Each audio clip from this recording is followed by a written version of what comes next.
Hello everyone, स्वागत है आप सभी लोगों का कल्याण इंस्टीट्यूट यूट्यूब चैनल पे। आज हम इस वीडियो के माध्यम से भुगतान संतुलन को समझेंगे, यानी कि बैलेंस ऑफ पेमेंट यानी कि बीओपी को जानने और समझने का प्रयास करेंगे। तो आप इस वीडियो को अंत तक जरूर देखिएगा और अगर चैनल को अभी तक सब्सक्राइब नहीं किया है तो चैनल को जरूर सब्सक्राइब कर दीजिएगा। तो चलिए समझते हैं कि भुगतान संतुलन है क्या है। भुगतान संतुलन यानी कि बैलेंस ऑफ पेमेंट, जिसको शॉर्ट फॉर्म में बीओपी भी कहते हैं। भुगतान संतुलन यानी कि किसी देश का भुगतान शेष या भुगतान संतुलन किसी दिए हुए वर्ष में बाहर के देशों से किए गए आर्थिक लेन देन का एक व्यवस्थित रिकॉर्ड होता है। जो भुगतान संतुलन है यानी कि बैलेंस ऑफ पेमेंट, ये किसी दिए हुए वर्ष में किसी देश का बाहर के देशों से जो आर्थिक लेन देन होता है, जिसमें आयात शामिल है, निर्यात शामिल है, इन सब का एक व्यवस्थित रिकॉर्ड ही भुगतान संतुलन यानी कि बैलेंस ऑफ पेमेंट कहलाता है। और भुगतान संतुलन में प्रत्येक सौदा, प्रत्येक जो गतिविधि होती है, वो बैलेंस शीट के क्रेडिट प्लस डेबिट माइनस पक्ष में दर्ज की जाती है। जो भी सौदा होता है, जो आयात निर्यात संबंधी जो भी गतिविधियां होती है, उन सभी गतिविधियों को बैलेंस शीट के क्रेडिट और डेबिट पक्ष में उसको शामिल किया जाता है।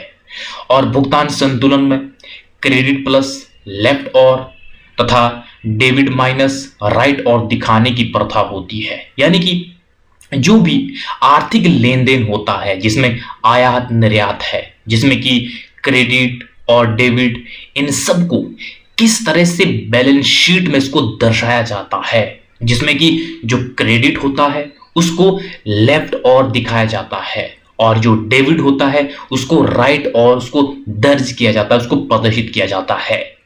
और जब किसी बाहरी देश से भुगतान प्राप्त होता है तो उसे हम क्रेडिट प्लस में शामिल करते हैं। ये किस तरह से?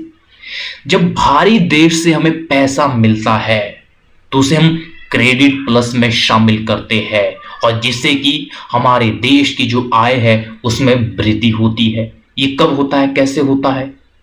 जब हमारे देश में उत्पादन में वृद्धि होगी और हम अपने उत्पादों को बाहर दूसरे देशों में निर्यात करेंगे, तो ऐसे में क्या होगा, बाहर दूसरे देशों से हमारे देश में पैसा आएगा। यानी कि बाहरी देश से हम भुगतान प्राप्त करेंगे तो इसको हम क्रेडिट प्लस में शामिल करते हैं।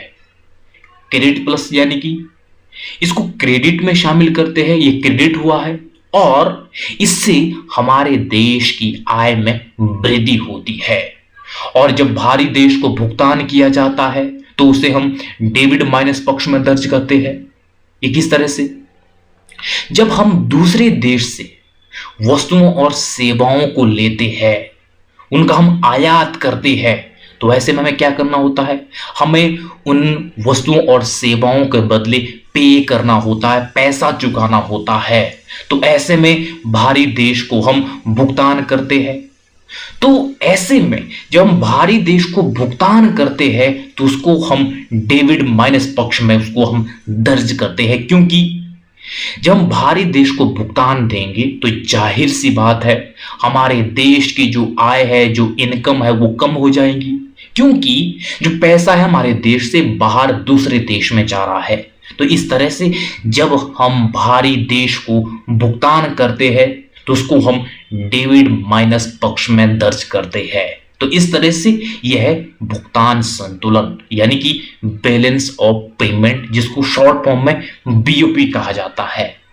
और ये एक तरह से किसी देश के किसी एक निश्चित समय में, या हम ये कहें कि किसी दिए हुए वर्ष में बाहर के देशों से जो भी आर्थिक लेन देन होता है, जिसमें आयात निर्यात शामिल होता है, इन सब का एक व्यवस्थित रिकॉर्ड ही भुगतान संतुलन कहलाता है। तो इस तरह से आज की इस वीडियो के अंतर्गत हमने भुगतान संतुलन यानी कि बैलेंस ऑफ पेमेंट को समझा है, जिसको शॉर्ट फॉर्म में बीओपी कहते हैं।